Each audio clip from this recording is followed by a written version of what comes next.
I did a couple of videos earlier about how tariffs are impacting our Christmases. Now, if you go back to a year ago, I have a video on how our family does an anti-capitalist Christmas. Uh-oh, is that getting me on some list somewhere? But in reading up and trying to prep for those videos, I was like, okay, what actually does have a tariff on it? Because Trump has threatened since basically day one, off and on and off and on, to implement various tariffs. He slaps them on, he pulls them off. He slaps them on, the market freaks out, billionaires freak out at him, and so he tacos and he pulls his tariff off. In fact, it was the investment sphere specifically regarding Trump's tariffs that created that phrase, taco, Trump always chickens out, and then started labeling him Taco Trump.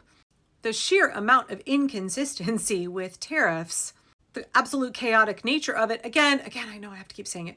This is a kakistocracy. The idiots are in charge. The least qualified, most incompetent people are running the show. Donald Trump has been enamored of tariffs for many, many years, and he has not listened to what economists say. Yet, fragile narcissists, they are not like the rest of us in so many ways, but in particular, when they are presented with expertise, when somebody comes to them and says, actually, I have data, or I have the opinion of someone who's highly trained in this area that contradicts your opinion.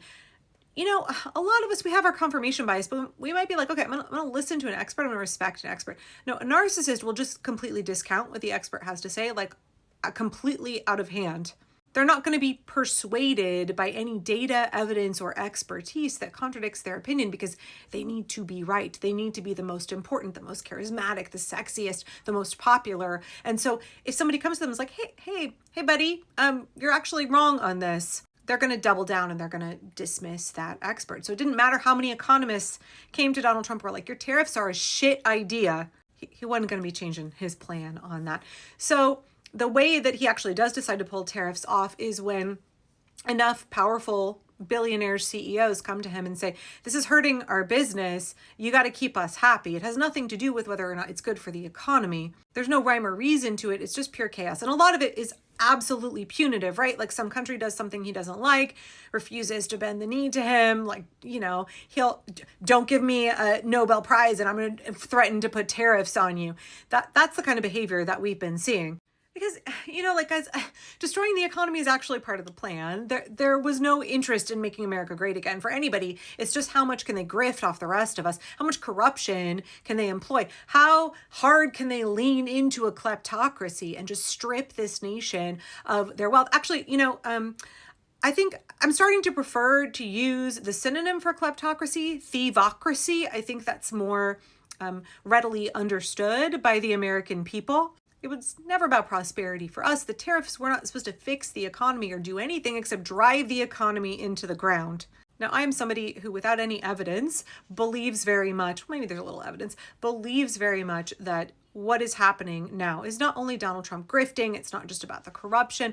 This is a frail, aging narcissist who understands his days are limited. He's been talking for months about how he thinks he's not going to go to heaven. He is a mortal man and he is facing his mortality head on right now.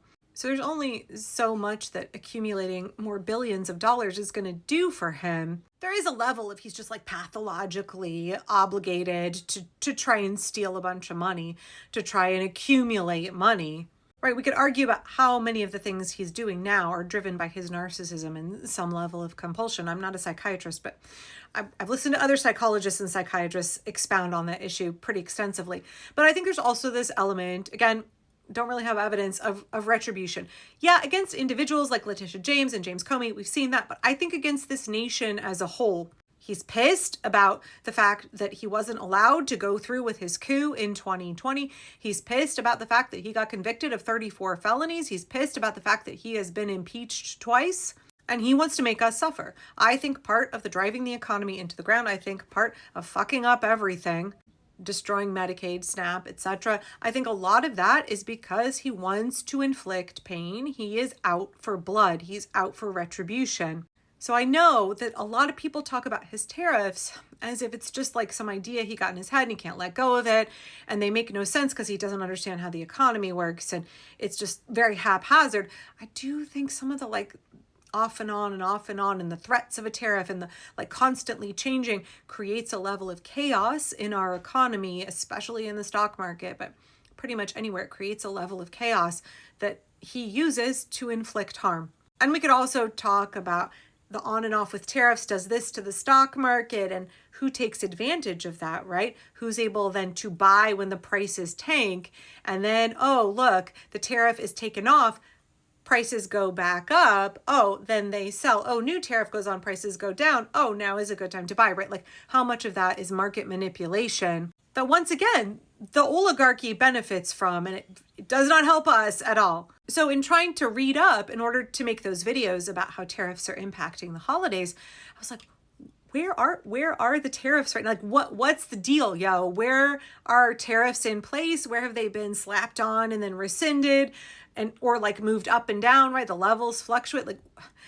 where do I go? It feels very overwhelming. Again, the chaos is the point to make it impossible for us to have any kind of consistency or to have any sort of normal, reasonable expectations. They want your head to be spinning. They want you to feel like, oh, geez, I can't get my bearings anywhere. They want that for us on a personal level, but also for the economy.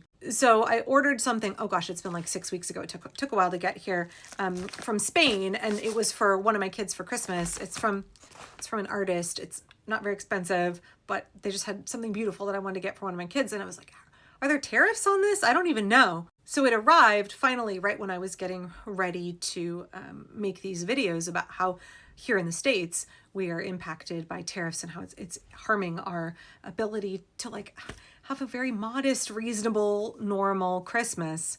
Oh gosh, I'm sorry it took me so long to get to this point. I hope there were useful points made earlier in this video. It's really late and I'm just running on fumes, but I wanted to talk about it.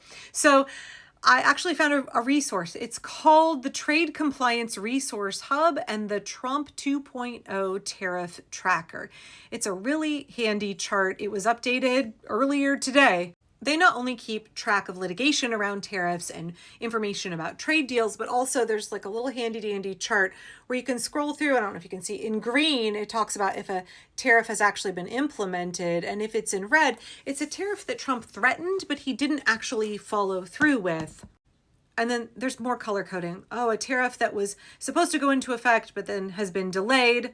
And I find it really interesting as you scroll through this list, how so many of the tariffs that Trump threatened, he never actually put in place at all. And how many of them that he put in place were then later suspended. It's also interesting to see how many countries put on reciprocal tariffs. It's a lot, and I don't blame them at all. Also, just a reminder here at the end that tariffs are a tax that you pay.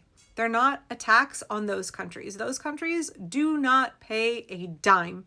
Tariffs are a tax the American taxpayer has to absorb because importers bringing in these products are seeing increased prices. They pass those prices on to you. That's why Christmas is so expensive this year. That's why there's multiple reasons why everything is so expensive, but definitely imported goods more expensive. And it's not just that. There's this secondary effect when a product that's imported has a tariff that raises the price like 20-25%. Domestically made products, they're like, oh, we can bump up our prices 10 or 15% and it'll still be cheaper than the imported goods. So the cost of everything goes up. And also there's even another layer beyond that, which is where the thing that you're buying that may be manufactured in America, it may have components that are imported that are subject to tariffs. And so even if it's made here in the States, there still may be the cost of tariffs running through that finished product that you have to absorb. Tariffs are a tremendous burden on the American consumer. They're doing exactly what economists have been telling us all year, which is wrecking the economy and making our lives much more difficult. Everything in Trump's America is more expensive. We're not great. We're never going to be great under Donald Trump and his reactionary MAGA movement. This is a regressive movement. They're taking us back. They are reducing our prosperity. They're making us less as a nation and making our bank accounts less. Day by day by day. Anyway, I hope that tariff tracker is helpful for you. And I think we should keep openly having conversations about how harmful these tariffs are. They're not making us great. They're making us weaker, more vulnerable, and the laughingstock of the whole world.